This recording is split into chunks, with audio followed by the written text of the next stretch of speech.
Hello and welcome to this first exploring session looking at Love's Metamorphosis by John Lyly.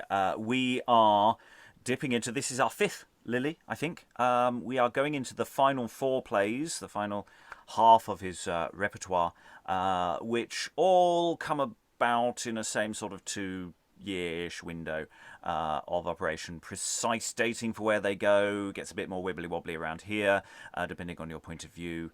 And so I'm not so worried about the order that we're doing these in from now on. I tried to go with a semi-chronological method up to now.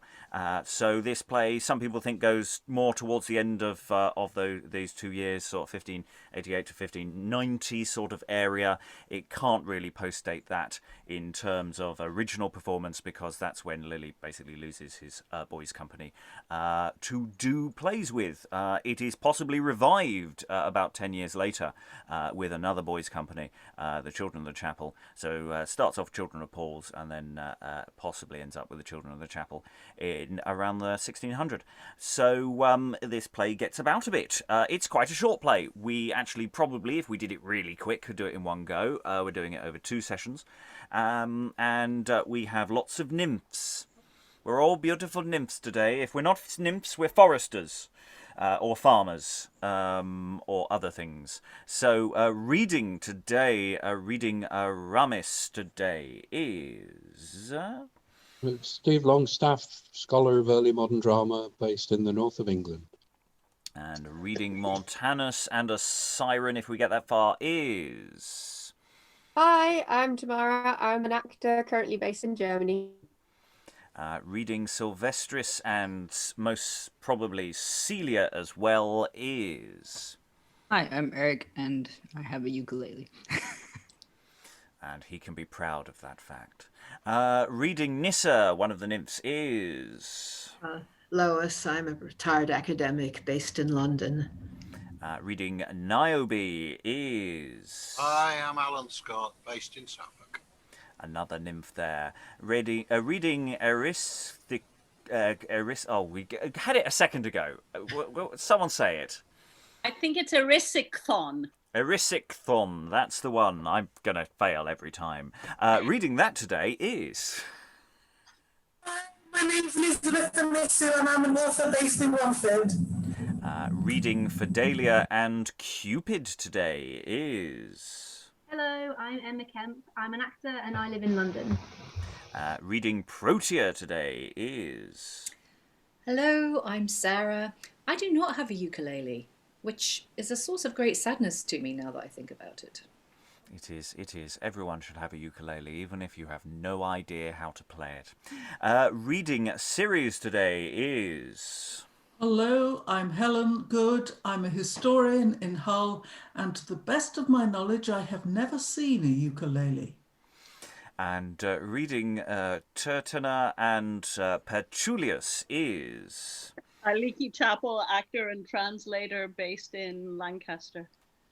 And I'm your host, Robert Crighton. I may be filling in parts if I've horridly cocked this schedule up. And I'll be reading what few stage directions there are. There really aren't that many stage directions in this text. I may be inferring or throwing a few into the mix that aren't actually appearing in the script we have prepared by Helen, in part, as well as with assistance by some others as well. So we are going to dive straight in with Act 1, Scene 1. On stage we have confirmed Ramis, Montanus and Sylvestris.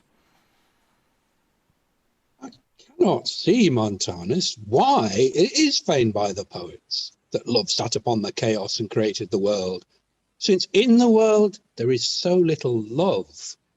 Ramis, thou canst not see that which cannot with reason be imagined. For if the divine virtues of love had dispersed themselves through the powers of the world so forcibly as to make them take by his influence the forms and qualities impressed within them, no doubt they could not choose but savour more of his divinity. I do not think love hath any spark of divinity in him, since the end of his being is earthly. In the blood he is begot by the frail fires of the eye and quenched by the frailer shadows of thought. What reason have we then to soothe his humour with such zeal and follow his fading delights with such passion? We have bodies, Sylvestris, and human bodies, which in their own natures, being much more wretched than beasts, do much more miserably than beasts pursue their own ruins.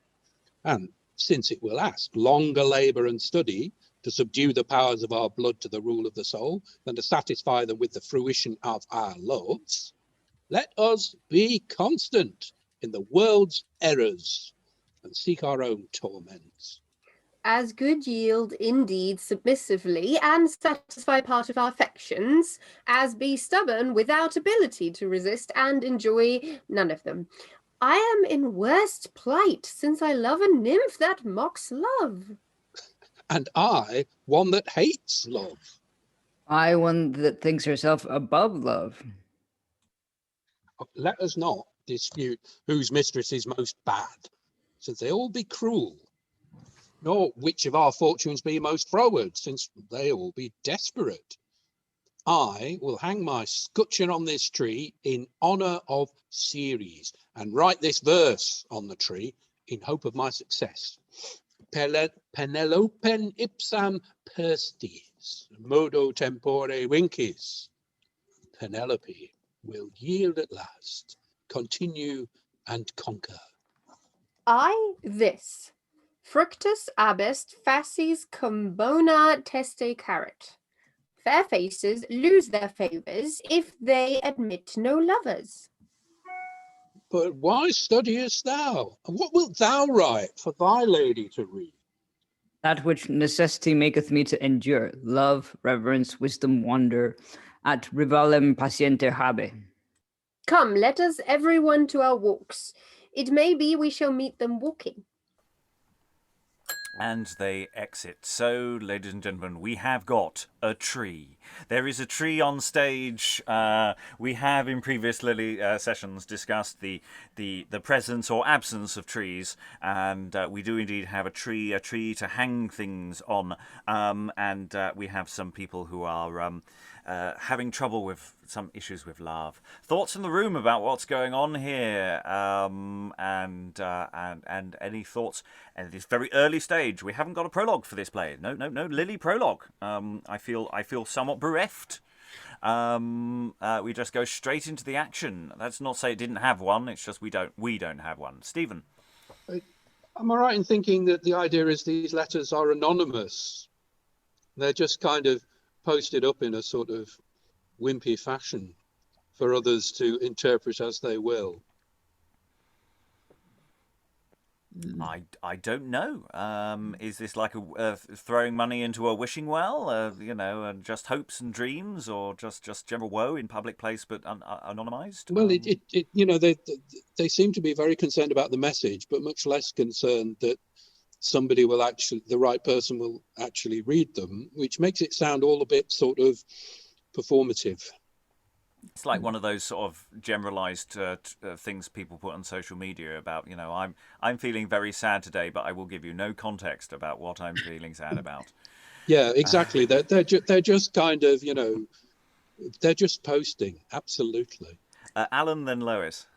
I'm sure we've had another play not that long ago where characters displayed shields on convenient trees with apparently no apparent purpose. So it seems to be a thing of the time, doesn't it? In fact, we'll be revisiting a text that's going to be doing that similar sort of thoughts as well in a moment. Lois, then Aliki. Yeah, I think that might have been Sir Clamon and Sir Clamades. Anyway, there was certainly one where I think quite a lot of those knightly things are about shields. I can't make out, are these shepherds or knights? They seem extremely intellectual. I mean, this initial discussion about the effect of love and the sort of Platonic argument and so on, whether it works, and then these Latin mottos, which they assume everybody's going to be able to read. It's quite impressive. The gloss I've got here is forester, so maybe they're a slightly better class of agricultural worker. Aliki. I don't think the mottos are anonymous because Ramis says he's going to hang his scutcheon on the tree, and that'll be his coat of arms, won't it? Or something that is that identifies him. So it is very much like a social media post. He's got his profile pic, and then, Sad face. But in other Lyly plays, we've seen 3 philosophers, right, and 3 servants of philosophers having very much this kind of intellectual discussion. So here we are. Yes, we are in very familiar territory of people who are also experiencing unrequited love on some level, and just go or just really it's the omens are not good for most of these people as they declare it. Of course, it's their point of view. Any other thoughts before we move forward? Sarah, you've just muted yourself, unfortunately. Sorry. We don't just have people suffering from unrequited love. We have nymphs who are actively disdaining love, which makes me wonder if this is going to be a sequel to Galatea. Yes, that and elements of Endymion as well, and we're in very familiar territory, which is lovely. If you want to know more about those, you can go back and these plays are things we've looked at on the YouTube channel already. There may be links in the show notes. There may not. You can search. We don't have to do all your work for you. Act 1, Scene 2. Some slight change of parts as one of those lovesick people is now turning into a nymph. So we have the entrance of Nyssa, Celia, Niobe, Fidelia, and Eryxithon. I've already forgotten how to say it. Riskathon. That one. It is time to hang up our garlands. This is our harvest holiday. We must both sing and dance in the honor of Ceres. Of what colors or flowers is thine made of, Niobe? O salamence, which in the morning are white, red at noon, and in the evening purple. For in my affections shall be no stateness, but in unstateness. But what is yours of, Nyssa? Of holly, because it is most holy, which lovely green neither the sun's beams nor the wind's blasts can alter or diminish. But Celia, what garland have you? Mine all of cypress leaves, which are broadest and beautifulest, yet beareth the least fruit. For beauty maketh the brightest shoe, being the slightest substance. And I am content to wither before I be worn, and deprive myself of that which so many desire. Come, let us make an end. Let Ceres come and find us slack in performing that which we owe. But soft, some have been here this morning before us. The amorous foresters, or none. For in the woods they've eaten so much wake robin that they cannot sleep for love. Alas, poor souls, how ill love sounds in their lips, who, telling a long tale of hunting, think they have bewrayed the sad passion of love. Give them leave to love, since we have liberty to choose. For as great sport do I take in coursing their tame hearts, as they Niobe, do pains in hunting their wild hearts. Niobe, your affection is but pinned to your tongue, which when you list you can but unloose. But let us read what they have written. Penelopon ipsum prestes modo tempore vinces. That is for you, Nyssa, whom nothing will move, yet hope makes him hover. A fond hobby to hover over an eagle. But foresters think all birds to be buntings. What's the next? Fructus abest facies cum bona testicaret. Celia, the forester gives you good counsel. Take your pennyworth whilst the market serves.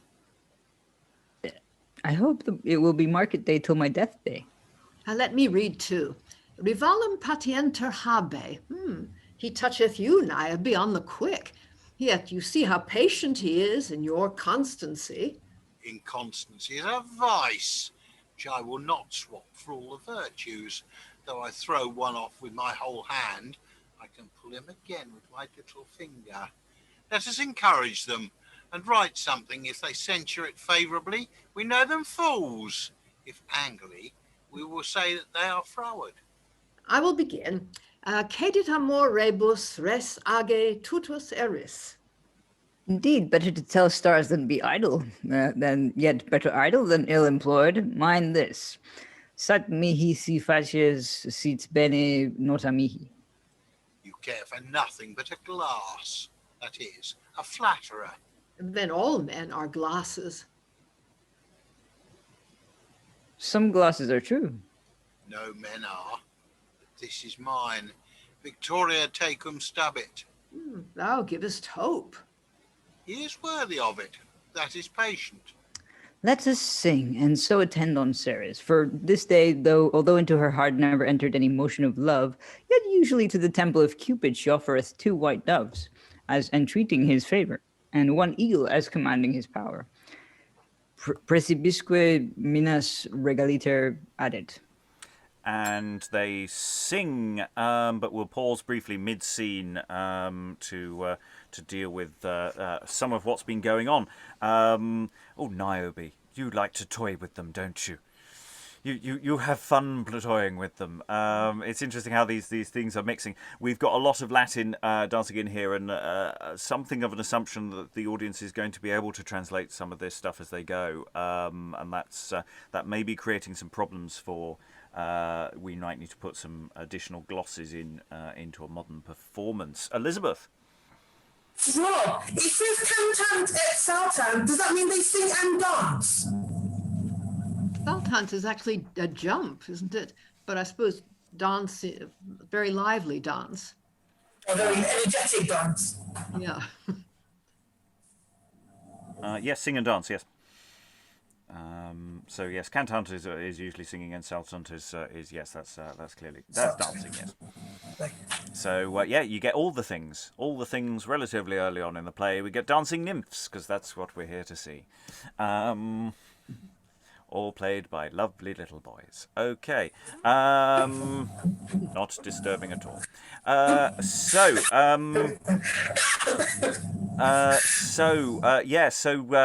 They really are. They're toying with them. They're playing with their affections to a degree. They're thinking. They're setting their sort of own response. I'm liking the social media analogy that we've thrown in here, because it sort of does just about keep tallying. It's like they're just going to put in some trolling responses. Thoughts in the room about these nymphs and what's going on here?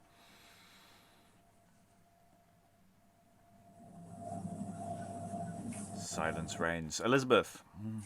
It's very hard, I think, to go into a Lyly play without thinking about Galatea, Campaspe, and Endymion, because we've done them so recently. And at the moment, I'm thinking this one is falling a bit short of like the standard that we've had so far. But I think it's too early days to kind of rate the play. But I think from so far, I think Endymion is my favorite, and what's the name of this one? Rob? Love's Metamorphosis. Love's Metamorphosis. It's coming up at the rear. It's pulling up the rear at the moment. It's early days. We've barely done 10% of the text. Early days.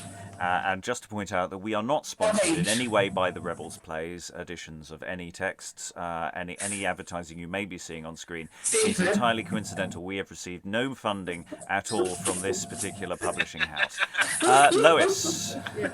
Just to say that, as far as you can really get anything from the opening, it's that there seems to be no central character yet. I mean, it's 3 foresters and 3 nymphs celebrating festival of Ceres, and nobody's love is successful. That's about all we've got. I don't know whether a central character is going to emerge, but it seems to be creating more an atmosphere. Yes, that sense we haven't got we've established a situation, at least a situation. We've got these love interests. We've now had a song. Maybe it's time to introduce some more characters. So at the top of the scene, we had various character names mentioned, but this is actually the entrance for Eric, Eris, Sifthun. Yes, who's coming on now? So after the song and dance, we have a new character coming on stage. What noise is this? What assembly? What idolatry? Is the modesty of virgins turned to wantonness? The the honour of Ceres, accounted immortal, and Erysichthion, ruler of this forest, esteemed of no force, impudent giglots that you are, to disturb my game, or dare do honour to any but Erysichthion. It is not your fair faces as smooth as jet, nor your enticing eyes, though they drew iron like adamants, nor your fine speeches were they as forcible as Thessalides, that shall make me any way flexible. Christian, thy stern looks joined with thy stout speeches, thy words as unkempt as thy locks, were able to affright men of bold courage, and to make us silly girls frantic, that are full of fear. But now thou, Erysichthion, that were thy hand so unstayed as thy tongue, and the one as ready to execute mischief as the other to threaten it, it should neither move our hearts to ask pity, or remove our bodies from this place. We are the handmaids of divine Ceres. To fair Ceres is this holy tree dedicated, to Ceres, by whose favour thyself livest, that art worthy to perish. Are you addicted to Ceres, that in spite of Erysichthion, you will just use these sacrifices? No, immodest girls, you shall see that I have neither regard of your sex, which men should tender, nor of your beauty, which foolish love would dote on, nor of your goddess, which none but peevish girls reverence. I will destroy this tree in despite of all, and that you may see my hand execute what my heart intendeth, and that no mean may appease my malice. My last word shall be the beginning of the first blow. Out, alas, what hath he done? Ourselves, I fear, must also minister matter to his fury. Oh, let him alone. Oh, but see, the tree poureth out blood, and I hear a voice. Voice. If in the tree there be anybody, speak quickly, lest the next blow hit the tail out of thy mouth. Monster of men, hate of the heavens, and to the earth a burthen, what hath chaste Fidelia committed? It is thy spite, Cupid, that having no power to wound my unspotted mind, procurest means to mangle my tender body, and by violence to gash those sides that enclose a heart dedicate to virtue? Or is it that savage satire, that feeding his sensual appetite upon lust, seeketh now to quench it with blood, that being without hope to attain my love, he may with cruelty end my life? Or doth Ceres, whose nymph I have been many years, in recompense of my inviolable faith, reward me with unspeakable torments? Divine Phoebus, that pursued Daphne till she was turned to a bay tree, ceased then to trouble her. Aye, the gods are pitiful. And Cinyras, that with fury followed his daughter Myrrha till she was changed into a myrrh tree, left then to prosecute her. Yea, parents are natural. Phoebus lamented the loss of his friend Cinyras, of his child. But both gods and men either forgot or neglect the change of Fidelia, nay, follow her after her change to make her more miserable, so that there is nothing more hateful than to be chaste, whose bodies are followed in the world with lust, and prosecuted in the graves with tyranny, whose minds, the freer they are from vice, their bodies are in the more danger of mischiefs, so that they are not safe when they live, because of men's love, nor being changed because of their hate, nor being dead because of their defaming. What is that chastity which so few women study to keep, and both gods and men seek to violate? If only a naked name, why are we so superstitious of a hollow sound? If a rare virtue, why are men so careless of such an exceeding rareness? Go, ladies, tell Ceres I am that Fidelia that so long knit garlands in her honour, and chased with a satire by prayer to the gods became turned to a tree, whose body now is grown over with a rough bark, and whose golden locks are covered with green leaves, yet whose mind nothing can alter, neither the fear of death nor the torments. If Ceres seek no revenge, then let virginity be not only the scorn of savage people, but the spoil. But alas, I feel my last bloods to come, and therefore must end my last breath. Farewell, ladies, whose lives are subject to many mischiefs. For if you be fair, it is hard to be chaste. If chaste, impossible to be safe. If you be young, you will quickly bend. If bend, you are suddenly broken. If you be foul, you shall seldom be flattered. If you be not flattered, you will ever be sorrowful. Beauty is a firm fickleness, youth a feeble staidness, deformity a continual sadness. And we Thou can infer, just pausing there, we can infer that the tree on some level has, in spirit, died. Thou monster, canst thou hear this without grief? Hey, and double your griefs with my blows. Ah, poor Fidelia, the express pattern of chastity and example of misfortune. Ah, cruel Aristothon, that only defaceth these holy trees, but murdereth also this chaste nymph. Nymph or goddess, it skilleth not, for there is none that Aristothon careth for, but Aristothon.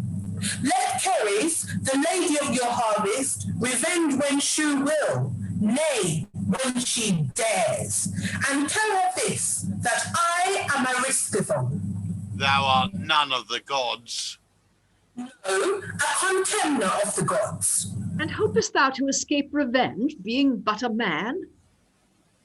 Yea, I care not for revenge, being a man and Aristothon. Come, let us to Ceres and complain of this unacquainted and incredible villain. If there be power in her deity, in her mind pity, or virtue in virginity, this monster cannot escape.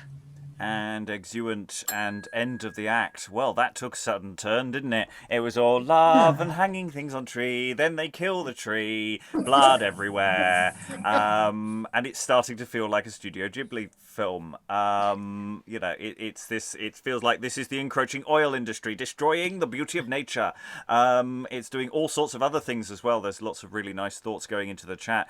You know, this is this dying speech from a tree. This, you know, the imagery, it does this absolutely suddenly, and the fact that you've got this person who talks about themselves in the third person, never a good sign when people go around saying their own names repeatedly at you, just going, I don't care, I don't care if you try and revenge, I'm gonna chop the tree down even more, even though it's just done a massive monologue and bled everywhere. You know, it's wow, that scene's got it all. Thoughts from the room. Sarah first, then Eric, then Elizabeth. We've talked before about Lyly's structure, how he structures his plays, the fact that they have great structuring, and I just think this is really clever what he does here, because you've got a beginning that is quite not tame exactly, but it's quiet, it's settled, it's philosophical. You know, you have people philosophizing on love, and one camp is established, and then you have the next scene, and then you have the other camp who are established, and how they feel about it. So it's kind of quite gentle, it's quite cerebral. Also, you know, if this is a play from later on in his career, we've seen this before. Anyone who's going to see a Lyly play is like, oh yeah, okay, we're in familiar territory. You know, we've already talked about that. And then all of a sudden, boom, you get this massive disruption. So in a way, it's like you were saying earlier that there's no prologue. In a way, I feel like the first couple of scenes have been the prologue. And then we suddenly get this really dramatic interruption. And in a way also, if the audience are familiar with Lyly's plays, you know, it's like, oh, okay, we've been here before with a tree and with a woman in a tree. But like for it to happen so early on, and for it to be the kind of motivation for the drama that's going to come afterwards, I assume, is just something a little bit different and unexpected. So I just think it's a really great bit of structuring on his part. Yeah, I mean, we may or may not be expecting someone to come out of the tree. We do not expect people to murder the tree within seconds. Exactly. I mean, the tree is a prop that has a really clear visual function as far as we think it is going. As this change of direction, it's wonderful. Eric, then Elizabeth. Yeah, I put in the chat that I think that the person who probably portrayed this character, like Fidelia, also portrayed Hebe in Galatea because it's written in the exact same way. It goes sort of starting off about a bit of background information, example about other people who are not as pretty perhaps or as successful depending on context, and then at the end she just hits you with this: if you be fair, it's hard to be chaste; if chaste, impossible to be safe, and so on and so forth. Elizabeth. Oh, I was just going to say, as soon as we had the debate over how to say Ariskathon, I thought, please let Ariskathon not be in the dialogue. And it was in it loads of times. I was like, no. And every time I said it differently. That's what I wanted to say. Yeah, but we're not going to forget the name, are we? No, we're not. Any additional thoughts, Stephen? You're muted, Stephen. So Yeah, I'm just wondering why it ends up with him saying it 3 times at the end there. I don't. It seems a very odd thing to do. It's sort of quite clunky, isn't it? So I'm wondering about that, and I was also wondering about whether the nymph in the tree might have had some kind of alteration to the face, for example, some kind of painting, some kind of cosmetic, and or some kind of half mask, so that it isn't that we've got a greater sense that it is a sort of human and a tree, rather than quite clearly a boy stood in a tree prop. Or does the nymph is the nymph sprung from the tree and in those in the dying throes, so that you've got potential for movement and things? What happens with it? And the tree, does the tree get fully felled at the end by Ariskathon going because there's an inferred direction there that he basically continues chopping the tree down, even though if there isn't actually a direction telling us that. Well, also, if it's an educated audience and the word metamorphosis is in the title, then that sort of sense of something either turning into a human turning into something, or as something which is also somehow part human. It could have been part of the plan. Don't know. Maybe we need to acquire more evidence, and maybe we should do that now. Let us go into Act 2. Act 1 was full of incident. We had a bit of love, we had some music, we had some dancing, we had a tree dying. So let's see where this goes now. And in the scene that follows, when precisely the enter may or may not be marked, we will have Ceres, Niobe, Nyssa, Cupid, and Tertena. Doth Erysichthon offer force to my nymphs, and to my deity disgrace? Have I stuffed his barns with fruitful grain, and doth he stretch his hand against me with intolerable pride? So it is, Ceres. Thine eyes may witness what thy nymphs have told. Here lieth the tree, hacked in pieces, and the blood scarce cold of the fairest virgin. If this be thy cruelty, Cupid, I will no more hallow thy temple with sacred vows. If thy cankered nature, Erysichthon, thou shalt find as great misery as thou showest malice, I am resolved of thy punishment, and as speedy shall be my revenge as thy rigour, barbarous. Tertena, On yonder hill, where never grew grain nor leaf, where nothing is but barrenness and coldness, fear and paleness, lieth famine. Go to her and say that Ceres commandeth her to gnaw on the bowels of Eriskthon, that his hunger may be as unquenchable as his fury. I obey, but how should I know her from others? Thou canst not miss of her, if thou remember but her name, and that canst thou not forget, for that coming near to the place thou shalt find gnawing in thy stomach. She lieth gaping and swalloweth naught but air, her face pale and so lean, that as easily thou mayest through the very skin behold the bone, as in a glass thy shadow. Her hair long, black and shaggy, her eyes sunk as far into her head that she looketh out at the nape of her neck. Her lips white and rough, her teeth hollow and red with rustiness, her skin so thin that thou mayest as lively make an anatomy of her body as if she were cut up with surgeons.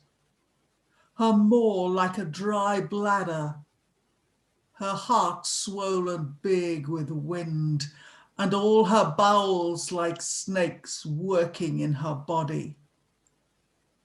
This monster, when thou shalt behold, tell her my mind, and return with speed. I go, fearing more the sight of famine than the force. Take thou these few ears of corn, but let not famine so much as smell them, and let her go aloof from thee. Now shall Eriskthon see that Ceres is a great goddess, as full of power as himself of pride, and as pitiless as he presumptuous. How think you, ladies? Is this not revenge apt for so great injury? Yes, madam, to let men see that contend with the gods do but confound themselves. But let us to the temple of Cupid, and offer sacrifice. They that think it strange for chastity to humble itself to Cupid know neither the power of love nor the nature of virginity, the one having absolute authority to command, the other difficulty to resist. And where such continual war is between love and virtue, there must be some parleys and continual perils. Cupid was never conquered, and therefore must be flattered. Virginity hath, and therefore must be humble.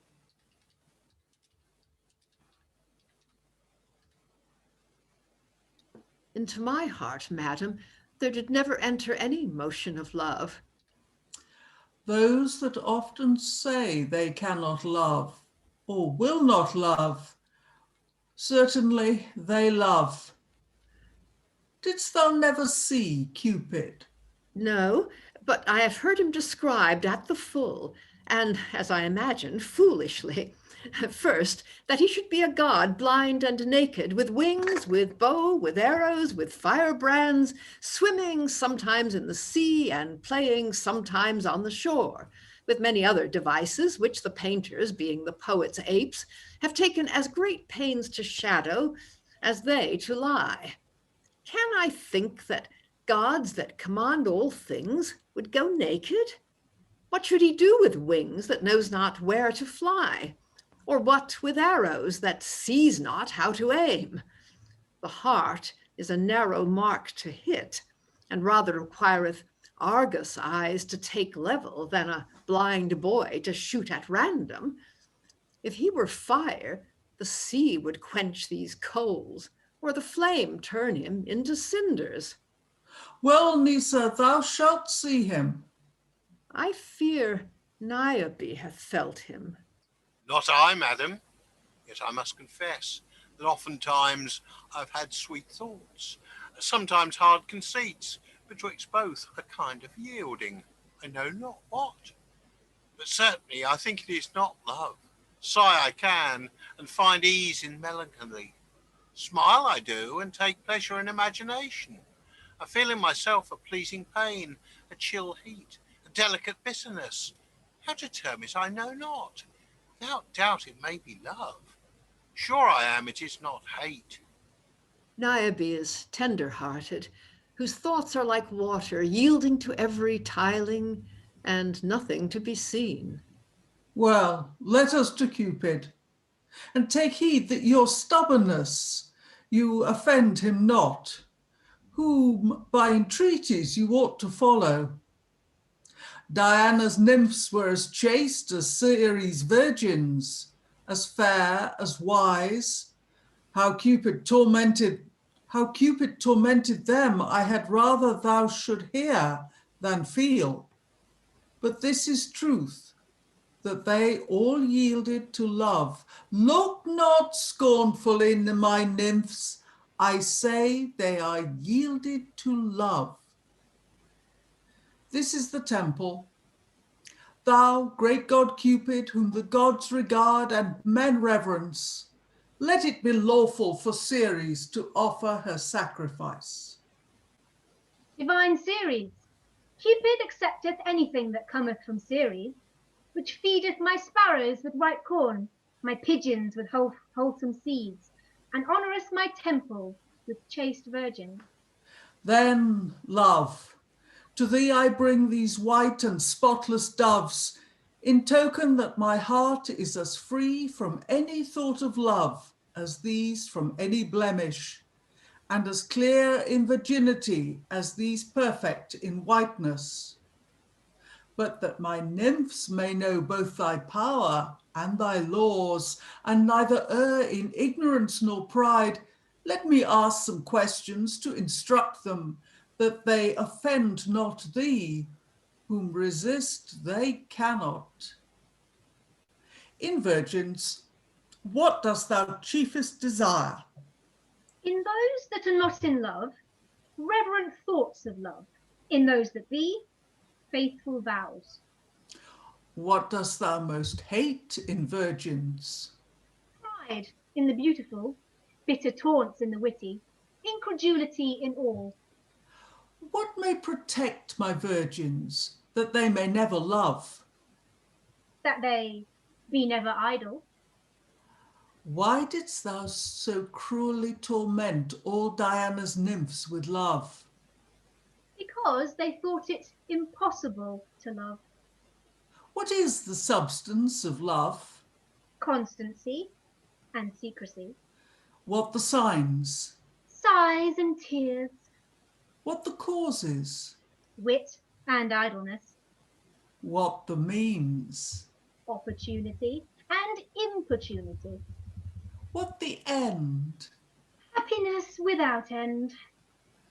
What requirest thou of men? That only shall be known to men. What revenge for those that will not love? To be deceived when they do. Well, Cupid, entreat my nymphs with favour. And though to love it be no vice, yet spotless virginity is the only virtue. Let me keep their thoughts as chaste as their bodies, that Ceres may be happy and they praised. Why, Ceres, do you think that lust followeth love? Ceres, lovers are chaste. For what is love? Divine love, but the quintessence of chastity, and affections binding by heavenly motions that cannot be undone by earthly means, and must not be controlled by any man. We will honour thee with continual sacrifice. Warm us with mild affections, lest being too hot, we seem immodest like wantons, or too cold, immovable like stocks. Ceres, Let this serve for all. Let not thy nymphs be light nor obstinate, but as virgins should be, pitiful and faithful. So shall your flames warm, but not burn, delight, and never discomfort. How say you, my nymphs? Doth not Cupid speak like a god? Counsel you I will not to love, but conjure you I must, that you be not disdainful. Let us in and see how Eriskthon speedeth. Famine flieth swiftly, and hath already seized on his stomach.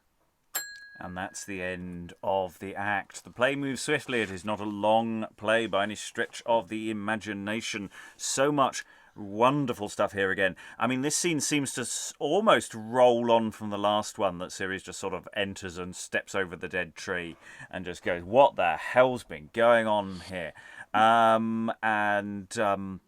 Yeah, we have this call for famine, and all of that stuff about famine is absolutely cracking material. I absolutely love that. I don't know if anyone was feeling hungry, but I felt a little pang. But that's absolutely wonderful. And then we go to Cupid, and we have this whole sequence here with those little callbacks. Now, do you remember Galatea? Are you in the audience? Yes, that just a little reference. So this is part of the Galatea extended universe. This is something that definitely happened. That we're all aware of. Some hint of travelling to a temple or temple being set up or something for where Cupid comes from.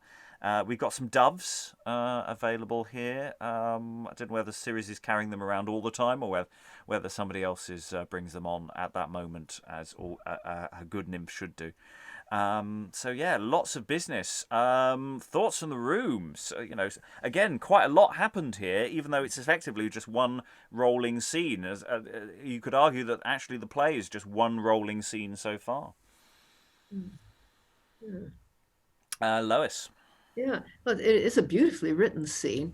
I mean, it's interesting that it's all about Ceres rather than Diana. So, there isn't the opposition that there usually is between Diana, who really does represent virginity, and Cupid, because Ceres represents fruitfulness, really, the growing things on the earth. But and so they're talking more about a different kind of love which can be chaste, but presumably can also be fruitful. Yes, Ceres is quite, I don't know if cynical is the right word, but it's sort of when the nymphs are saying, we're not interested in loving, you go, yeah, you will be. Let me introduce you to Cupid. We'll talk this whole thing out about how love works. I really like what revenge for those that will not love to be deceived when they do. That's such a great line. Cupid, once again, a different shade of Cupid. There's so many different shades of Cupid that we have, even within one playwright. This is not quite the same Cupid, or it doesn't seem to me. Still a very interesting Cupid. Thoughts? Other thoughts? Who wants to leap in? On Cupid, or Ceres, or the nymphs, or famine? Sarah? Yeah, I put in the chat, I feel like this is an older and wiser Cupid, who's he's worked out his urge to torment nymphs, and now he's kind of settled into a kind of older and wiser role here. And it is really interesting because Ceres it's not a, picking up on what Lois was saying, it's not a sort of black and white Diana versus Cupid, love versus chastity dynamic. It's more like they're allies. Ceres and Eros are allies, and presumably they're going to team up to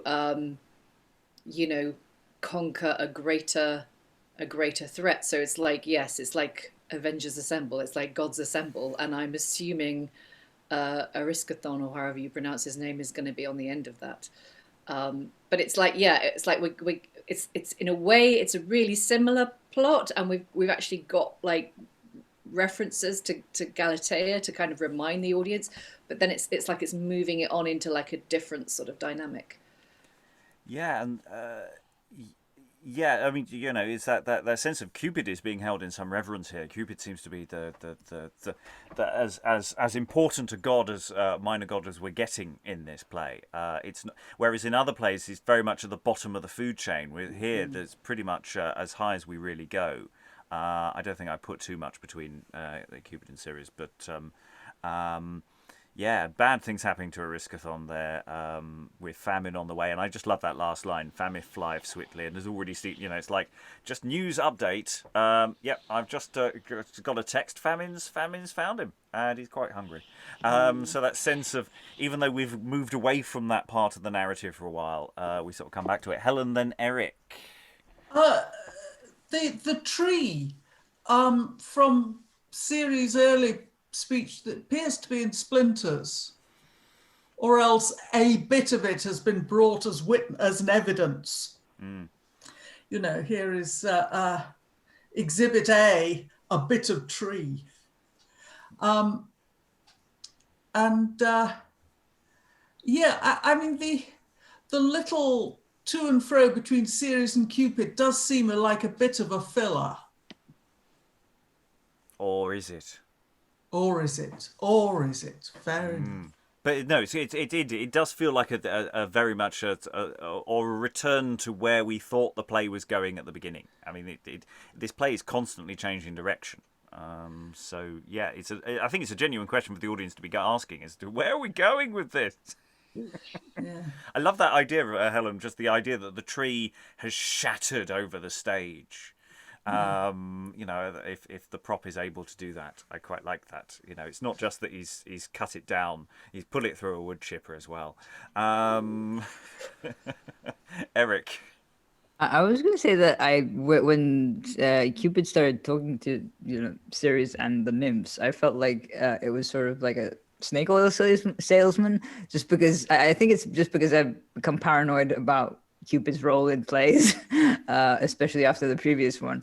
So there's a part of me that doesn't really trust what he's saying, or well, in this case, she's saying. But it just feels sort of like, you take the trickster character and you give them some honest lines to say, and then suddenly it becomes a very interesting sort of, do I trust this character anymore play. Yeah, that's true, because the play isn't really asking us to doubt what Cupid is saying, and that trickster element that we're sort of expecting from other plays isn't there. Sarah. Yeah, and I wonder if that's deliberate. I wonder if that's part of it, because he has written about Cupid before, and so have many other writers. He's kind of deliberately playing with his audience's expectations there about who Cupid is and what he's likely to do, just to kind of up the ante and the suspense, perhaps. Yeah, Lois. Yeah, it seems to be kind of a play about, very young teenage girls that, their sort of fears about this whole sort of sexual world that they're vaguely aware of. I mean, they've each got a suitor, and then they hear the story of Fidelia, who is one of these women who was pursued by some lecherous person and turned into a tree and now has been killed. I mean, it's all about how terrifying men are, or men's lust, and what's his name is an obvious example of it, using brute force to destroy this woman who's talking too much, and then the kind of antiphonal conversation between Ceres and Cupid seems to be attempting to establish a sort of balance, and I guess reassure these girls in a way that love doesn't have to be this horrible thing. It doesn't have to be lust. There can be something else. Eric. Well, also at the beginning, I think it was the Ramis who said, Sylvester, actually love, it's about lust because we're basically worse than beasts. We're more miserable, more wretched. So it's kind of like the antithesis of that. Okay, any more thoughts for Act 1 and 2? As we're about almost a third of the way through the play. Okay, we're going into Act 3 then. Relatively long scene. I may pause midway. Featuring in the scene will be Ramis, Nissa, Montanus, Celia, Sylvestus, Niobe, but we're only at the moment and have Nyssa and Ramis on stage. Stay, cruel Nyssa, thou knowest not from whom thou fliest, and therefore fliest.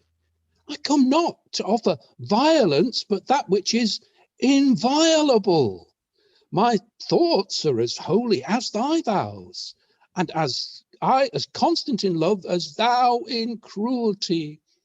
Lust followeth not my love as shadows do bodies, but truth is woven into my love as veins into bodies. Let me touch this tender arm and say, my love is endless. And to no end. It is without spot. And shall be without hope. Dost thou disdain love and his laws? I do not disdain that which I think is not, yet laugh at those that honor it, if it be. Time shall bring to pass that Nyssa shall confess there is love. Then also will love make me confess that Nyssa is a fool. Is it folly to love, which the gods account honourable, and men esteem holy? The gods make anything lawful because they be gods, and men honor shadows for substance because they are men.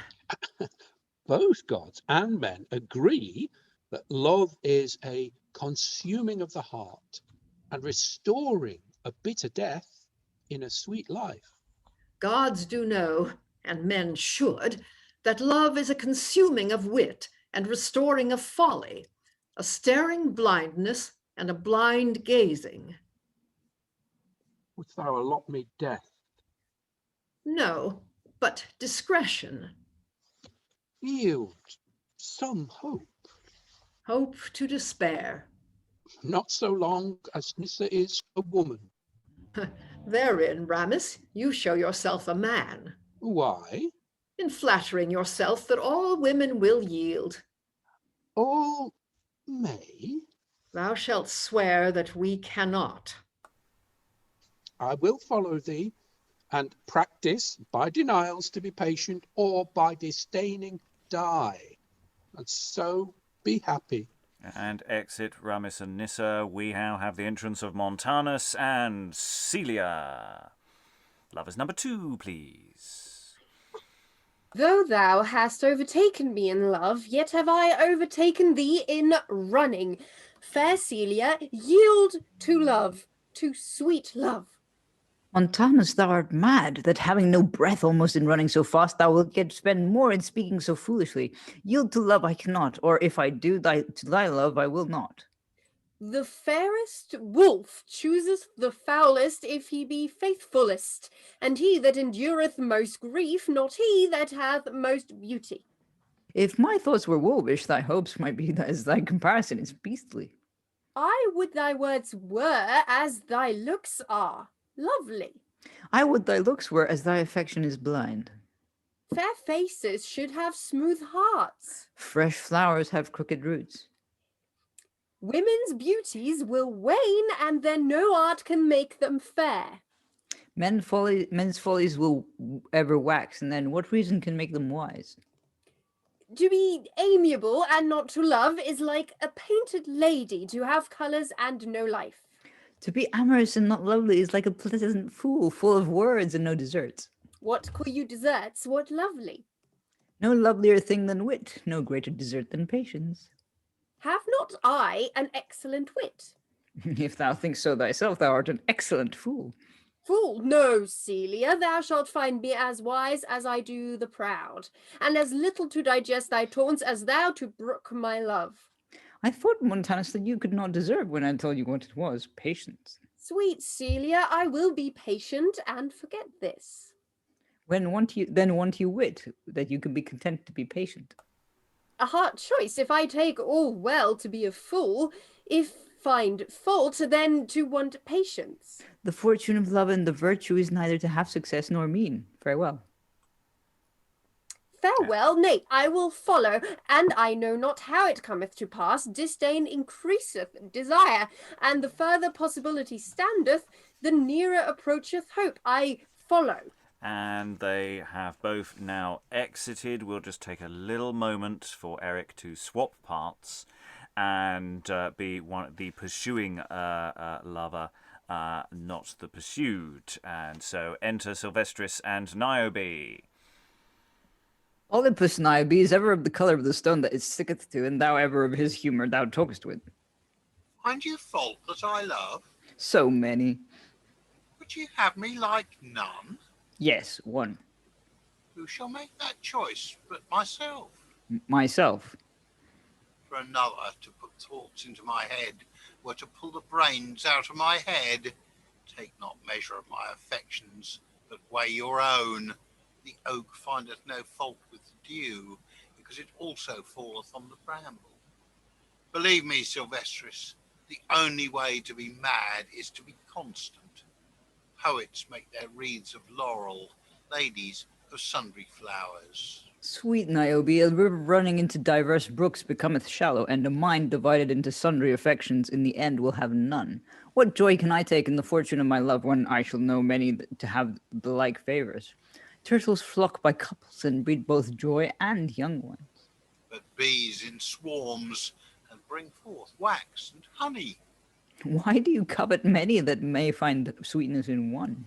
Why had Argus 100 eyes, and might have seen with one? Because whilst he slept with some, he might wake with other some. And I love many, because, being deceived by inconstancy of divers, I might yet have one. That was but a device of Juno that you knew Jupiter's love. And this is a rule of Venus, that knew men's lightness, The whole heaven hath but one sun.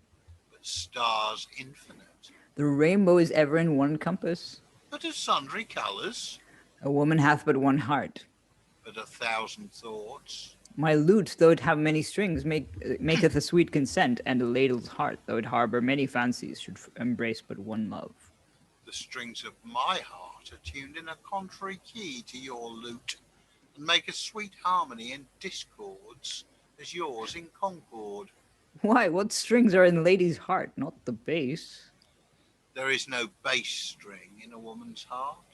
The mean? There was never mean in a woman's heart. The treble? Yea, the treble, double and treble, and so are all my heartstrings. Farewell. Sweet Niobe, let us sing that I may die with the swan. It will make you sigh the more, and live with the Salamich. Are thy tunes fire? Are yours death? No, but when I have heard thy voice, I am content to die. I will sing to content thee.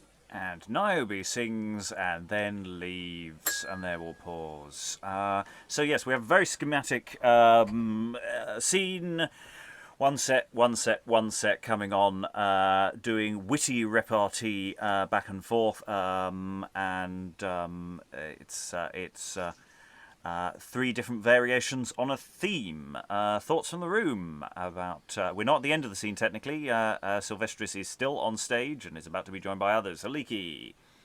So I was getting quite cross about this, and the creepy reply guy attempts of the men to seduce the women.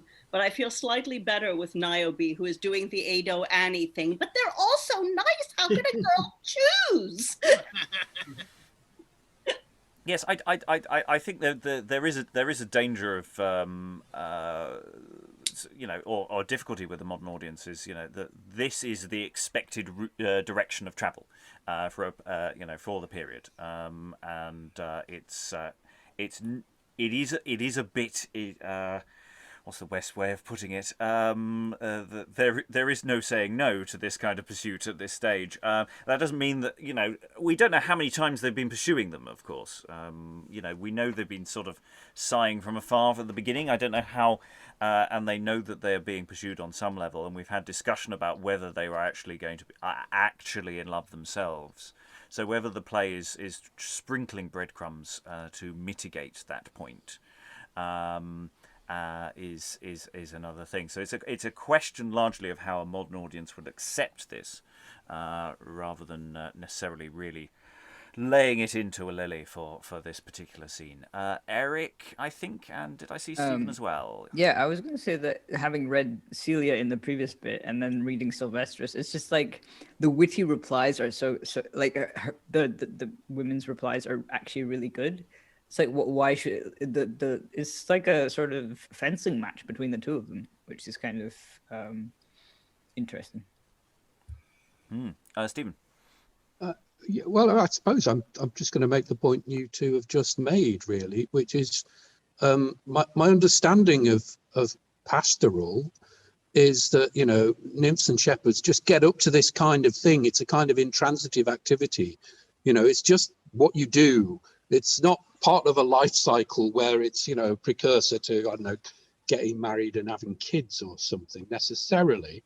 So I'm just wondering about the way in which it might have been seen as, in essence, a very pleasant way to spend your time. Lois.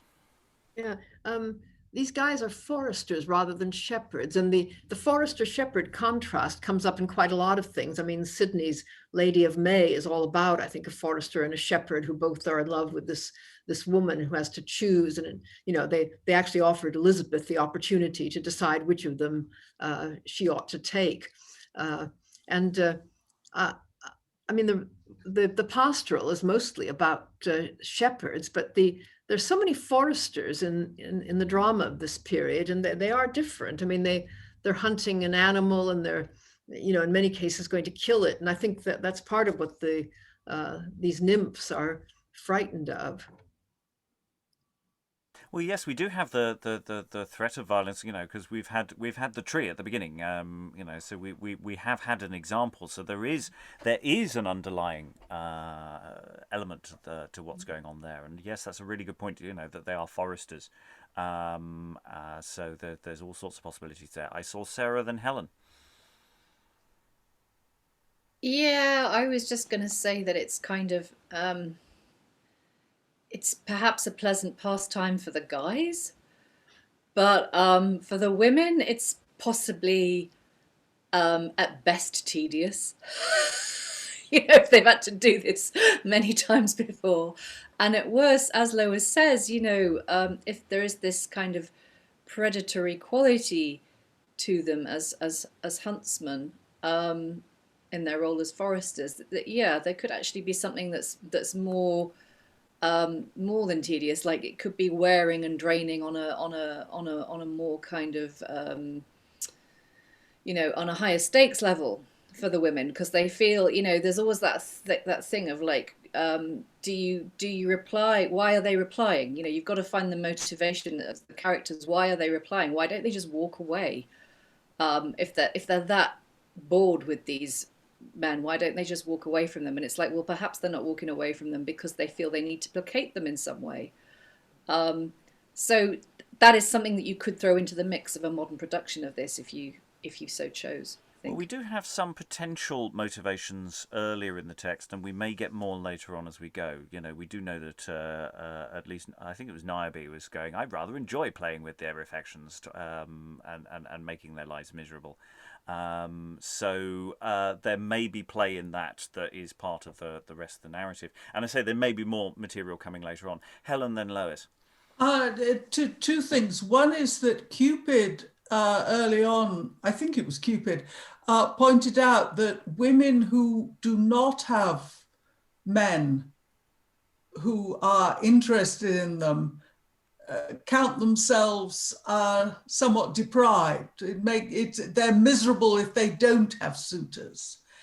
And the other thing is following on from what Lois said about foresters.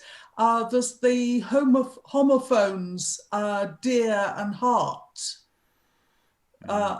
which hasn't been belaboured in this play. I think it has been mentioned, but they're always shooting deer and hearts, and this is always with a double meaning.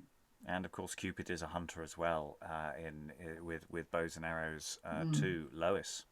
Yeah, there is this implicit threat. I mean, the first thing that the first guy says to Nisa is that let me touch your arm, and the second guy is just caught up in running with Celia.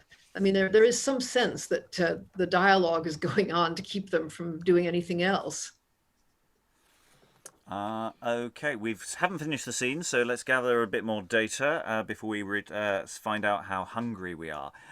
So Niobe sings a song and, in all accounts, exits, and the other two chaps will be joining Sylvestris in the course of this dialogue.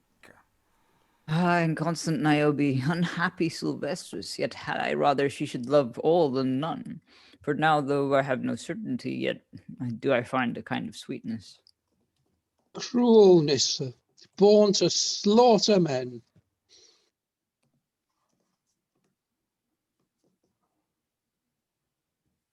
Sorry, couldn't find the button.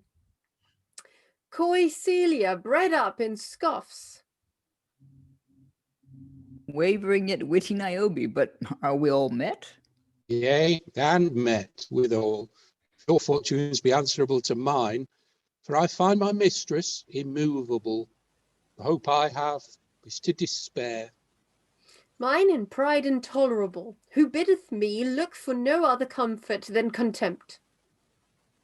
Mine is best of all, and worst. This is my hope, that either she will have many or none.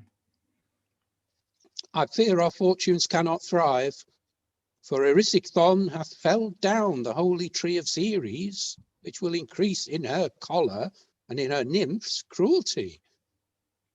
Let us see whether our garlands be there which we hanged on the tree. Let us hang ourselves upon another. A remedy for love irremovable, but I will first see whether all those that love Niobe do like. In the mean season, I will content myself with my share. Here is the tree. Oh, mischief scarce to be believed, impossible to be pardoned. Pardoned it is not, for Erysichthon perisheth with famine, and is able to starve those that look on him. Here, hang our garlands. Something is written. Read mine. Seclet amor rebus, res age tutus eris. And mine. Sad mihi si facies sit bene nota mihi. Now for myself, Victoria tecum stabit, si licet. You see, their posies is as their hearts, and their hearts as their speeches. Cruel, proud, and wavering. Let us all to the temple of Cupid, and entreat his favour, if not to obtain their loves, yet to revenge their hates. Cupid is a kind god, who, knowing our unspotted thoughts, will punish them, or release us. We will study what revenge to have, that our pains proceeding of our own minds, their plagues may also proceed from theirs. Are you all agreed? I consent, but what if Cupid deny help? Then he is no god. But if he yield, what shall we ask? Revenge?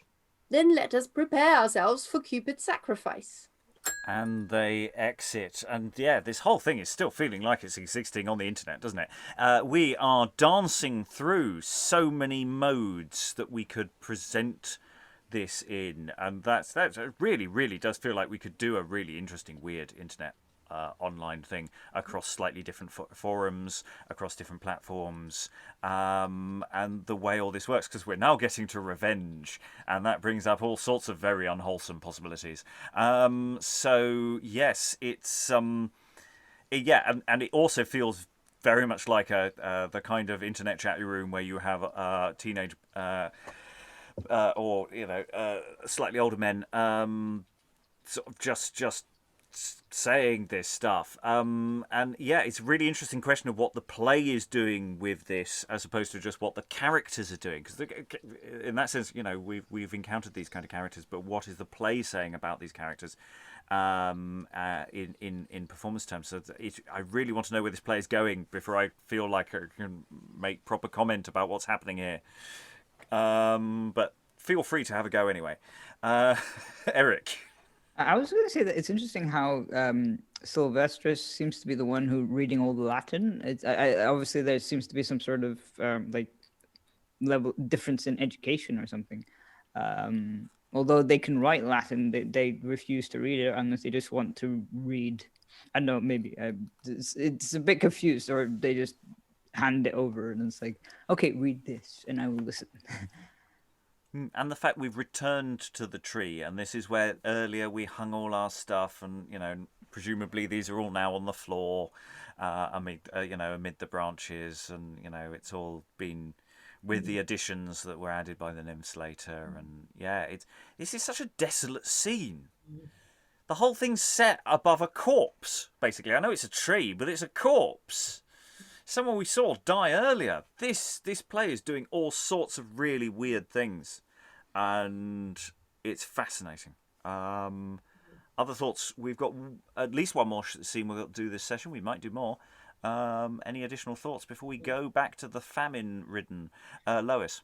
Well, the only thing that strikes me is that I think this must be one of these stage sets, the simultaneous settings where the tree and the temple are probably always there, and people simply go from one to the other. And these men haven't seen this tree because they're on another part of the stage, but then they go to it because it doesn't appear that there's any scene change here. Yeah, so you notice, if it's that's the scene you're in, you notice the temple bit over there, and if you're in the bit with the tree, you notice the tree over there, and you just pretend the other bit isn't there. Though there is a sort of sense of a journeying to Cupid in the middle of a scene, and how that's affected is a really interesting question I don't know the answer to. Certainly how we do it is much more straightforward. Other thoughts before we go to a farmer who is famished? Possibly. So, Arisicthon, Protea, and at some point possibly a merchant will arrive later, who will be someone. Protea, dear daughter, that name must thou abide too dear. Necessity causeth thee to be sold. Nature must frame thee to be contented. Thou seest in how short a space I have turned all my goods into my guts, where I feel a continual fire, which nothing can quench. My famine increaseth by eating, resembling the sea, which receiveth all things and cannot be filled. Life is sweet, hunger sharp. Between them the contention must be short, unless thou, Protea, prolong it. I have acknowledged my offence against Ceres. Make amends, I cannot, for the gods holding the balance in their hands. What recompense can equally weigh with their punishments? Or what is he that, having but one ill thought of Ceres, that can race it with 1,000 dutiful actions? Such is the difference, that none can find defence. This is the odds, we miserable, and men, they immortal, and gods. Dear father, I will obey both to sale and slaughter, accounting it only the happiness of my life, should I live 100 years to prolong yours but 1 minute. I yield, father. Chop and change me, I am ready. But first, let me make my prayers to Neptune, and withdraw yourself till I have done. Long it shall be not, now it must be. Stay, sweet Protea, and that great God hear thy prayer. Thou Ceres, stop her ears to mine. Sacred Neptune, whose godhead conquered my maidenhead, be as ready to hear my passions as I was to believe thine, and perform that now, I entreat, which thou didst promise when thyself didst love. Let not me be a prey to this merchant, who knows no other god than gold, unless it be falsely swearing by a god to get gold. Let me, as often as I be bought for money or pawned for meat, be turned into a bird, hare or lamb, or any shape wherein I may be safe. So shall I preserve mine own honour, my father's life, and never repent me of thy love.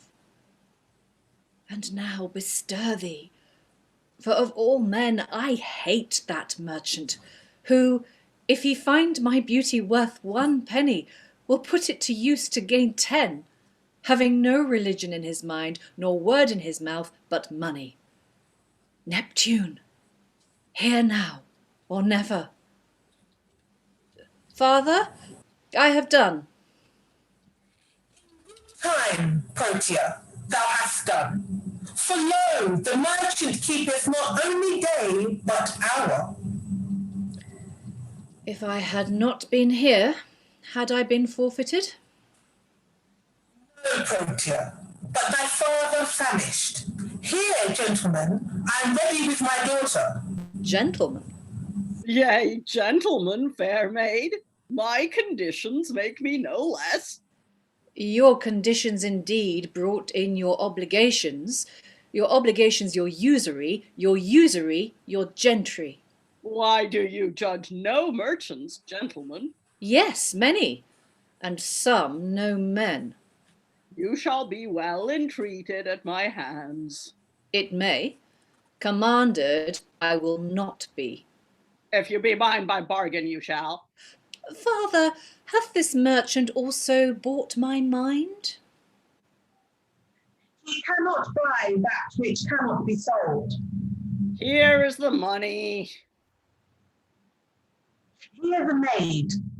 Farewell, my sweet daughter. I commit thee to the gods and this man's courtesy, who I hope will deal no worse with thee than he will have the gods with him. I must be gone, lest I do starve as I stand. And exit Eris.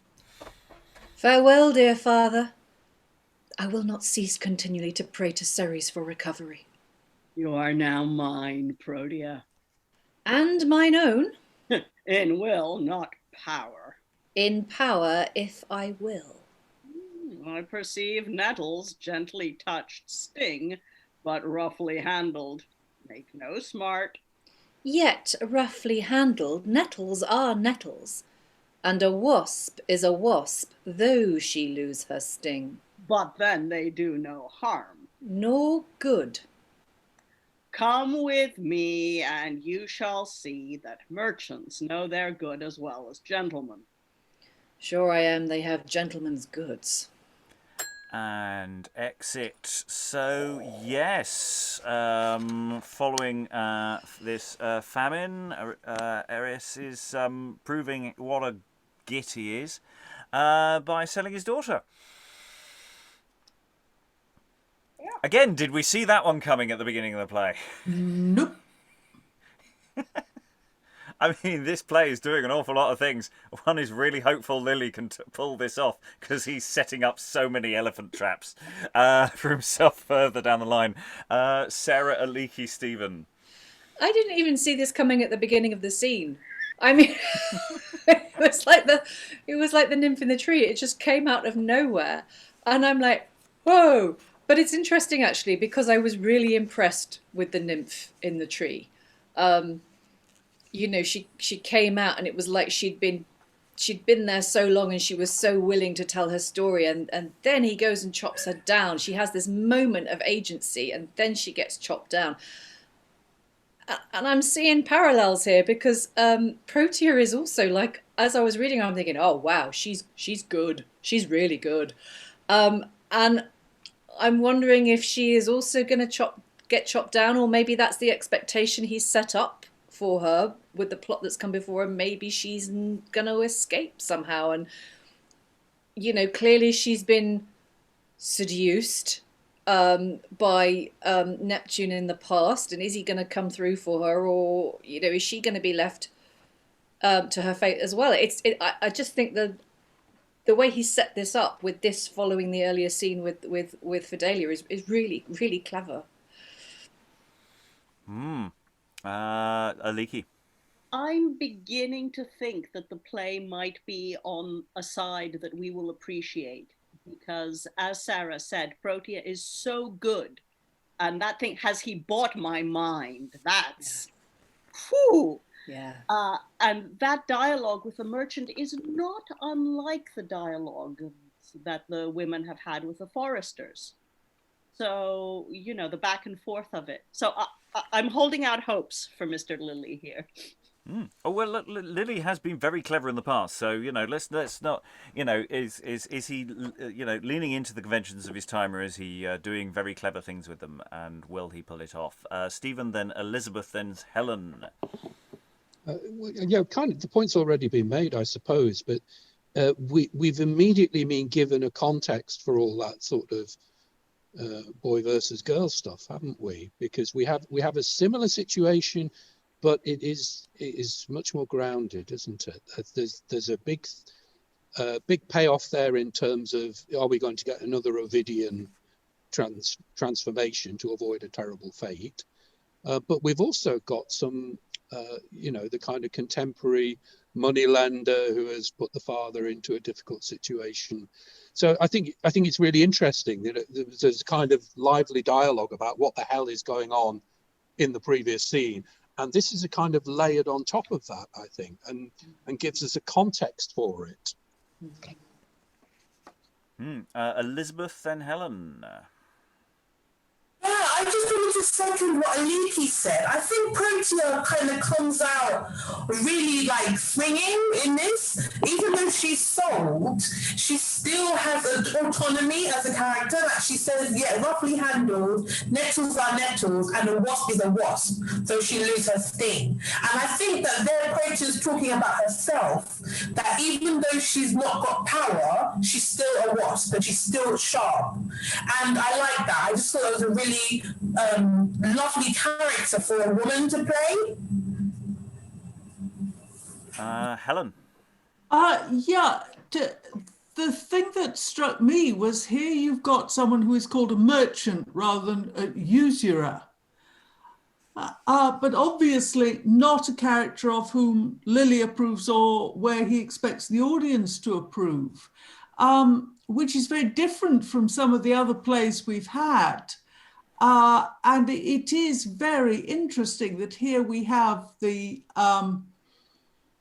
maybe the attitude of the court or the attitude of the arts to commerce or whatever.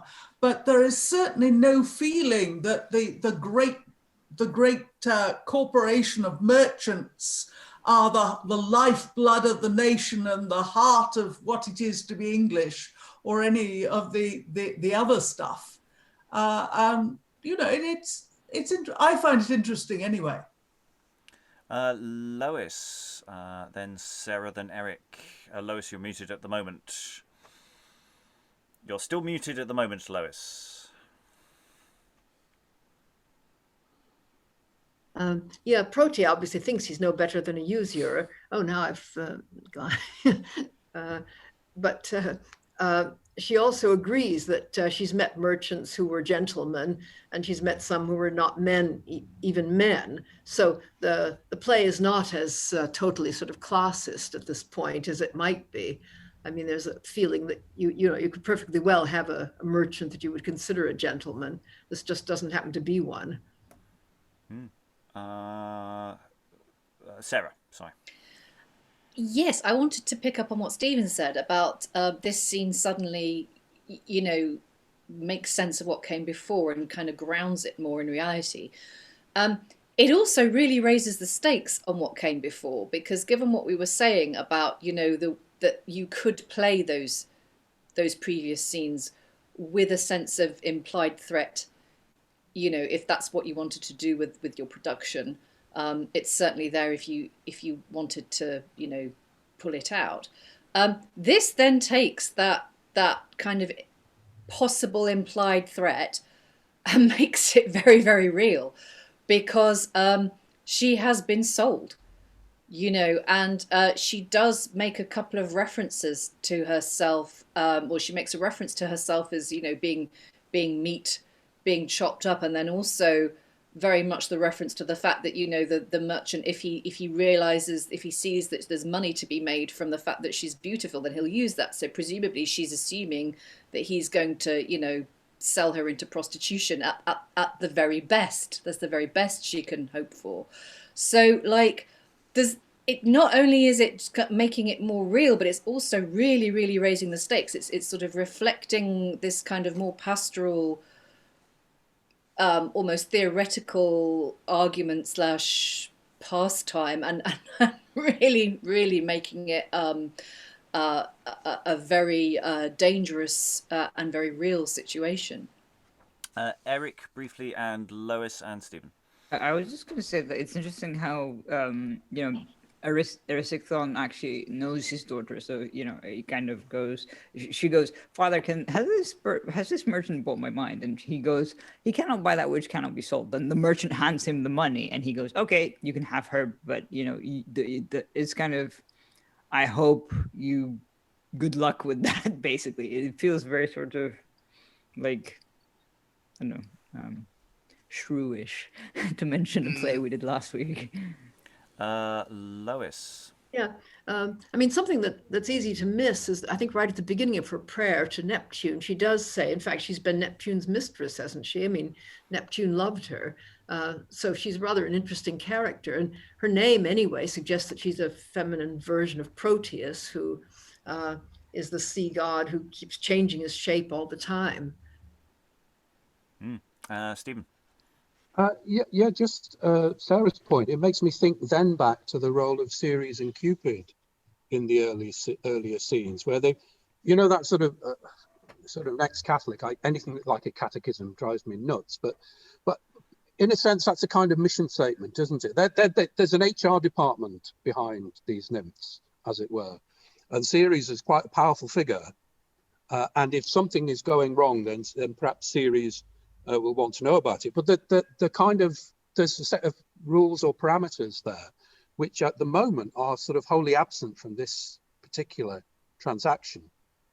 So it makes me wonder what else we're going to get. Back to Sarah's earlier point, wasn't it, about the architecture of the play? It's we've very briefly, Elizabeth. I do want one more scene to get through this session. Very quick one. I just wanted to second what Eric said. Erysichthon says, I commit thee to the gods and this man's courtesy, who I hope will deal no worse with thee than he would have the gods with him. And I thought that was, what Eric said was really powerful. Like, Erysichthon doesn't seem to want to let Protea go, and he kind of warns the merchant that he has to treat her well. So I just thought that was interesting. I mean, the man is starving to death. Let's he's seeing this as however reprehensible his action is, that he has got a motivation to do it. He's not just doing. He wouldn't be doing this normally. Well, he might be. God only knows. He's a bit of a git. So we shall see. Anyway, we're going to read Act 4, Scene 1, because we had the chaps. Talking about going to Cupid, and lo and behold, Ramis, Montanus, Silvestris do indeed approach Cupid, presumably in his special temple.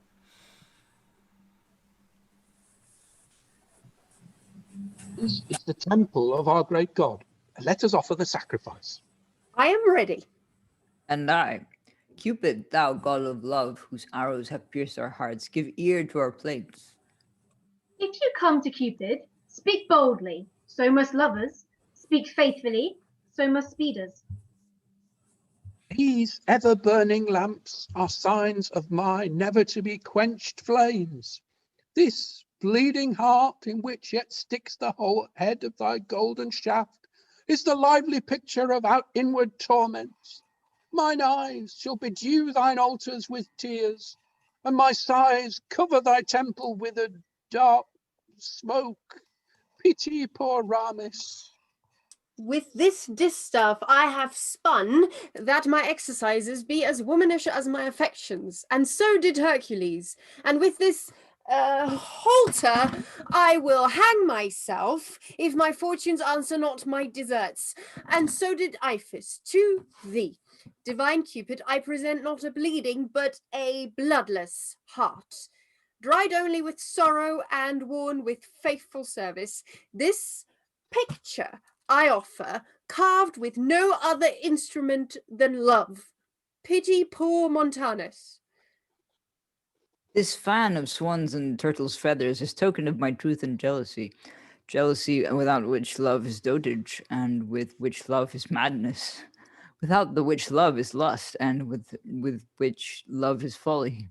This heart neither bleeding nor bloodless, but swollen with sighs, I offer to thy Godhead, protesting that all my thoughts are as my words without lust, and all my love as my fortune without sweetness. This garland of flowers which hath all colours of the rainbow witnesseth my heart hath all torments of the world. Pity poor Sylvestris. I accept your offers, not without cause, and wonder at your loves, not without pleasure. But be your thoughts as true as your words? Thou, Cupid, that givest the wound, knowest the heart. For as impossible it is to conceal our affections as to resist thy force. I know that where mine arrow lighteth, there breedeth love. But shooting every minute 1,000 shafts, I know not on whose heart they light, though they fall on no place but hearts. What are your mistresses? Ceres' maidens, mine most cruel, which she calleth constancy.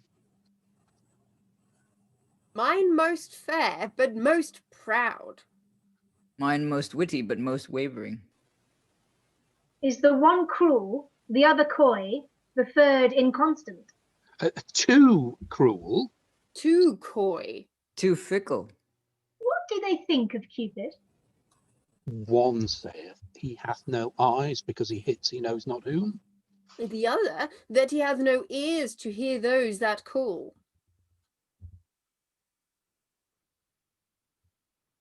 I'm a bit lost. What is it called? The third, that he hath no nose, for sabres are not fond of lovers. All that he hath no taste, because sweet and sour is all one. All that he hath no sense, because pains are pleasures, and pleasures pains. All that he is a foolish god, working without reason and suffering the repulse without regard. They blaspheme my Godhead, which Jove doth worship, Neptune reverence, and all the gods tremble at. To make them love were a revenge too gentle for Cupid. To make you hate, a recompense too small for lovers. But of that anon. What have you used in love? All things that may procure love, gifts, words, oaths, sighs, and swoonings. What said they of gifts? That affection could not be bought with gold. What of words? That they were golden wastes out of leaden bellows. What of oaths? That Jupiter never sware true to Juno. What of sighs? That deceit kept a forge in the heart of fools. What of swooning? Nothing but that they wished them death. What reasons gave they not to love? Women's reasons, they would not because they would not. Well, then shall you see Cupid requite their reasons with his rigour. What punishment do you desire that Cupid will deny? Mine, being so hard as stone, would I have turned to stone, but being to lovers pitiless, she may to all the worlds be senseless. Mine, being so fair and so proud, would I have turned into some flower, that you may know beauty is as fading as grass, which being fresh in the morning is withered before night. Mine, divine Cupid, whose affection nothing can make staled, let her be turned to that bird that liveth only by air, and dieth if she touch the earth, because it is constant. The bird of paradise, Cupid, that drawing in her bowels nothing but air, she may know her heart fed on nothing but fickleness.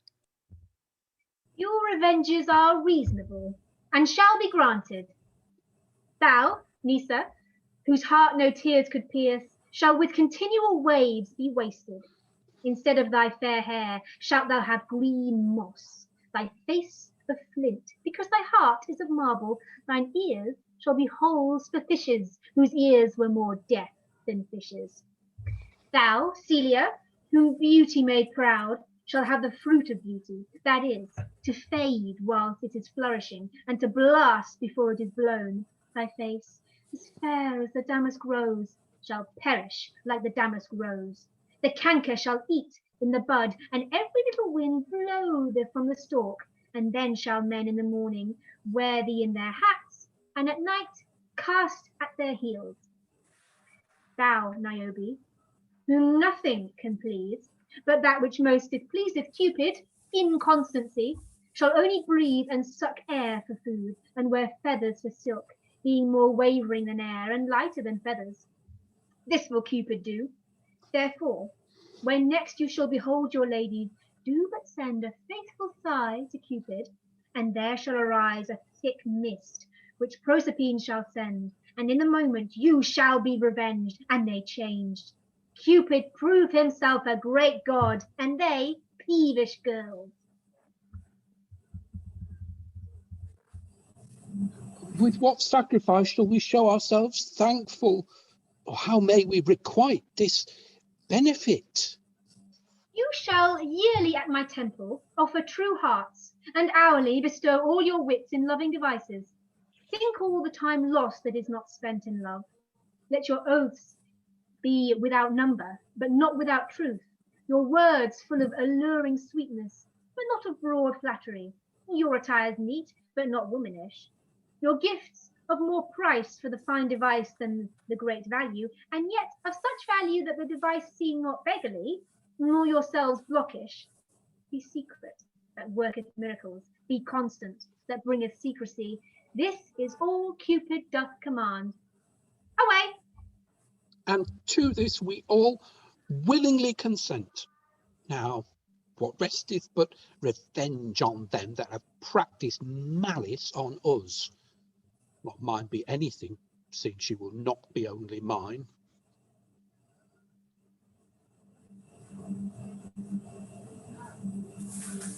Let us not now stand wishing, but presently seek them out, using as great speed in following revenge as we did in pursuing our love. Certainly we shall find them about Ceres' tree, singing or sacrificing. But we shall not go visit Erysichthon. Not I, lest he eat us, that devoureth all things. His looks are a force to famish. Let us in, and let all ladies beware to offend those in spite that love them in honour. For when the crow shall set his foot in their eye, and the black ox tread on their foot, they shall find their misfortunes to be equal with their deformities, and men both to loathe and laugh at them. Excellent. Your revenges are reasonable, says Cupid there. And I think we saw some fascinating facial responses around the room. I think I'll go with Sarah's as being the best of just, what the? Yeah, this play just keeps, I mean, it starts off with this rather pathetic sort of, I have brought you offerings, oh great God, and great God turns up, and then they say the things that we've already been told earlier. That Cupid really hates. In one sentence. You just note, I've just written in my script, uh-oh, at that moment. Is the one cruel, the other coy, the other inconstant? Because, that's really my pet peeves. And then, this, they ask for really, really ridiculously horrible things. And Cupid agrees. And... oh, so many things to unpack. Thoughts around the room, please. Lois, then Eric, then Emma. Right. Yeah.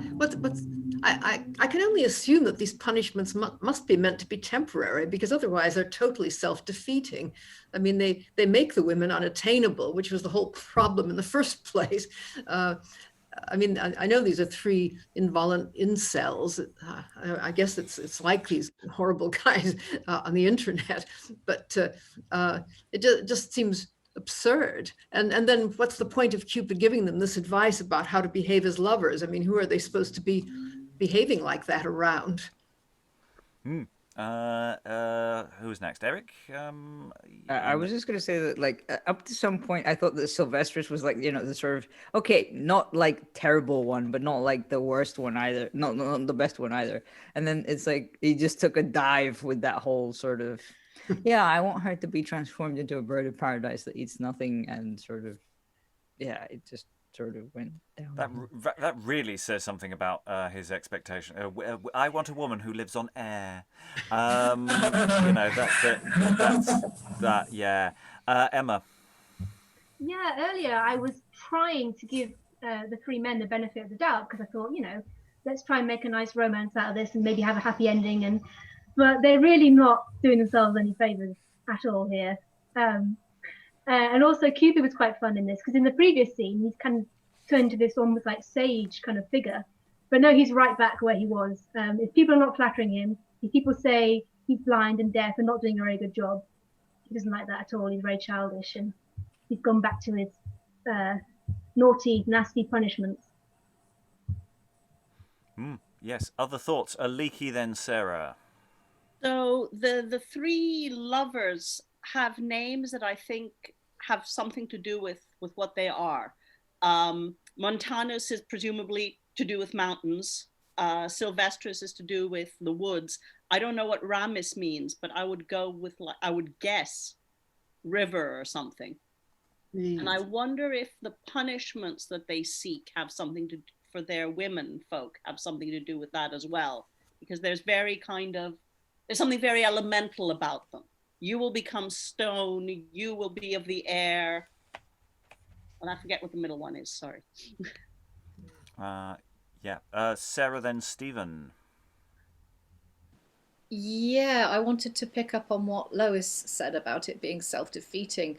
There was a line, and to be honest, I'm not entirely sure if I've interpreted this correctly, because I'm not entirely sure what the line means. But Ramis has a line quite near the end. Lot mine be anything, seeing she will not be only mine. I'm not entirely sure what's going on there with that line, but the way I interpreted it was kind of one of those moments where he's saying, it's the classic thing of like, well, if I can't have her, no one will. And I don't know if I've got that right, but it's one way that you could interpret it. And so although it is self-defeating in one sense, it's also, he has his nefarious reasons for wanting it. But I don't know if that's the right interpretation of the line. Stephen. Yeah, I mean, they are assholes, aren't they? They're dreadful. But the way the play's been working, I have a feeling that, I don't know if they're going to stop being assholes, but either Cupid is going to play some kind of trick or Ceres is going to block Cupid. I think we had such a setup with these two figures who seem to be, as it were, presiding deities, that I wouldn't be surprised if there weren't further twists in this particular tale. How are you going to stop them being assholes like this? I really don't know, or at least I can't see a way that I would actually assent to. But I would be very surprised if what Cupid says is going to happen does actually happen, or is in place by the end of the play. Yes, we're naturally not very far from the end of the play as well. Next session is going to be quite short. So, yeah, it's a really interesting question as to how the landing is going to be achieved, what the ending of... What is a satisfactory ending? Is a satisfactory ending really possible? Tamara, did I see a hand? And then Eric. Yes, I horribly reminded of pretty much every single Greek myth that I've read, which means I don't really have much hope for this play, honestly. It's a lot, it's almost funny how Cupid is like, yeah, it's totally reasonable, because it's so on the nose. I almost want Lily to go against what I'm expecting to happen, but yeah, and that's the thing. We've been in a situation where we're all going, "Oh, I hope Lily does the right thing with the ending," and then did. Will will the ending be what we want for as modern audiences? Because the setup of this is and the way this play has gone, if it lands correctly, if it ends correctly, this is a brilliant play, and a brilliant play to play with today. If it ends badly, then we're in trouble. Eric, then Sarah. I was going to say that it's interesting how Cupid asks, what reasons gave they not to love? Because there's always a reason. And then the Sylvestris goes, women's reasons, they would not, because they would not. And then if you look at that, like in comparison to the previous scene with like Protea and sort of going, he hath not bought my mind. It's like, okay, this is like a new level of creep. It's just, yeah. Yeah, I put again next to that line. I just went, ooh, that's the exact transcription of what I wrote there. Yeah. Other thoughts. I'm not going to go around the whole room for final thoughts. I'm going to so dive in when you want. Sarah. Yeah, I wanted to ask Tamara because I can't honestly remember. Were you here for Galatea? I was for the end, yeah. For the end, yeah, because that is the thing that is giving me hope, I have to say, because I was here right the way through that play, and early on I was thinking, oh, it would be so good if... Are we allowed to do spoilers for other plays we've already done? Oh, yeah, we've done it, and, it's been gone 400 plus years, I was thinking, what would be so great, the way he set this up, it would be so great if the women... could actually, have an authentic relationship and be together. But of course, that's not going to happen. And then, ta-da, it did.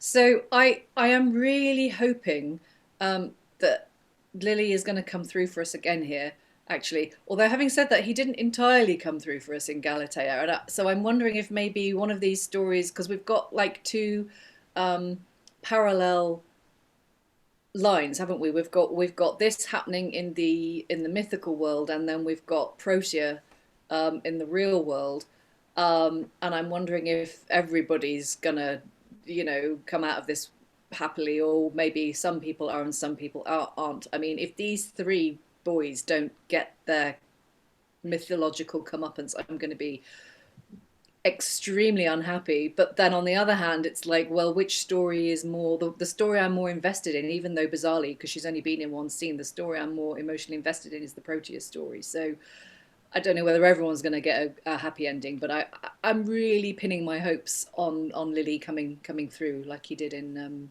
Galatea. Well, coming through from my perspective anyway, as a modern audience This member. is the thing, is that Lyly has tended not to give us happy endings. Yeah. Given us often ambivalent endings, which can land different ways depending on the production.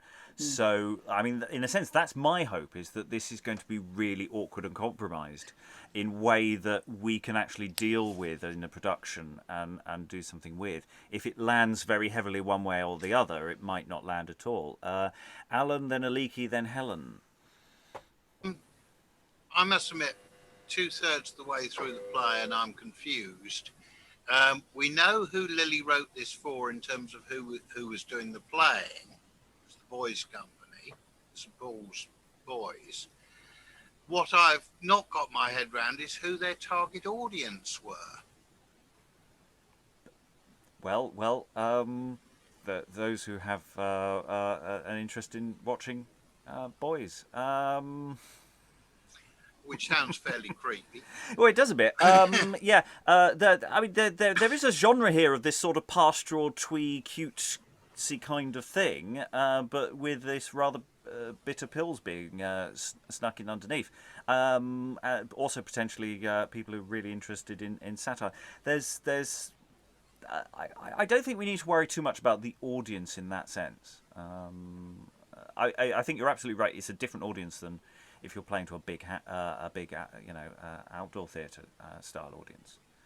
But I forget what the price differential is, but I'm assuming it's slightly higher ticket price as well. And again, we're handicapped, as the audience at the time may not have been, by, in my case certainly, and in others I suspect, a lack of depth of knowledge of the relevant mythological frameworks upon which a lot of this is based. Yeah, I think a thorough reading of Ovid would be very, very helpful here. A leaky then, Never Helen. read it.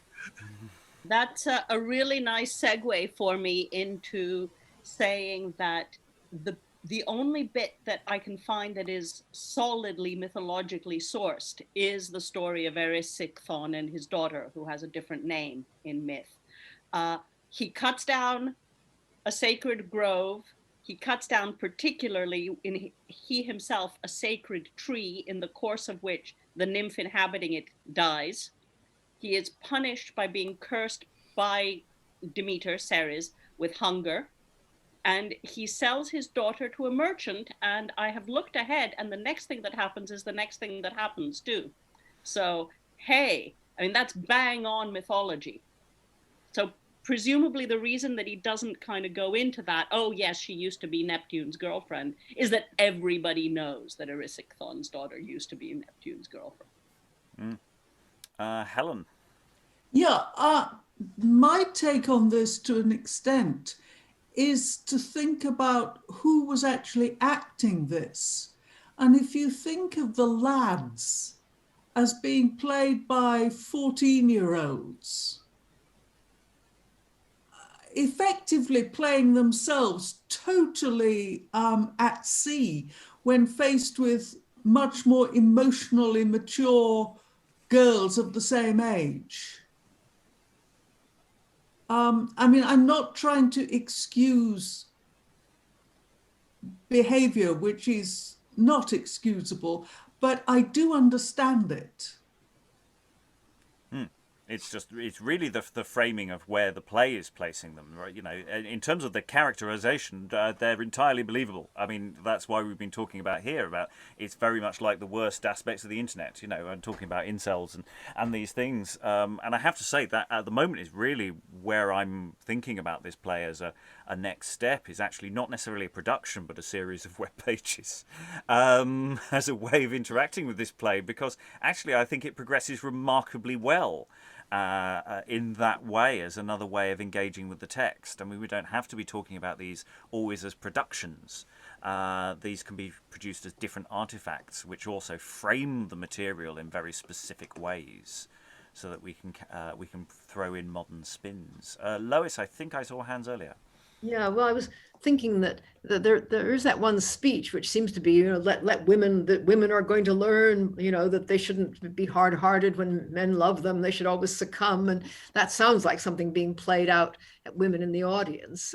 I wondered about Elizabeth and her maids of honor, who were all supposed to be chaste and who, you know, who she really got quite upset when they married or, you know, did anything else. And I don't know. It seems to me that it seemed to me up till now anyway quite a sophisticated treatment of this whole question of you know, male-female relations, and I think, as Helen says, you know, very young men and women.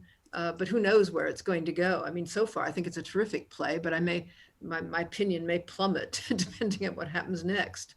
And we've been here before. We've been here so many times when a play sets up a situation that is full of potential. And then the conventions of drama or certain kinds of plays is that the ending must look like this.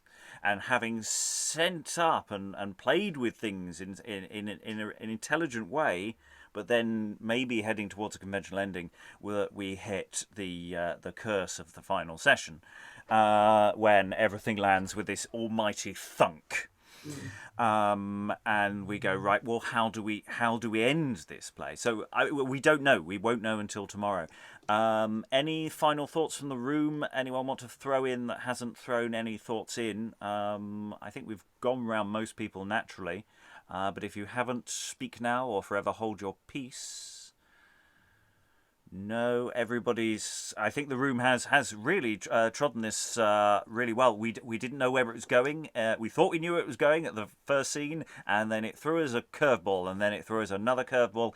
And will it continue to throw us curveballs? Will the curse of the final session strike again? Tune in next time for the answers to this and other innovating questions. Thanks to all the readers in the room, and goodbye. Bye. Bye.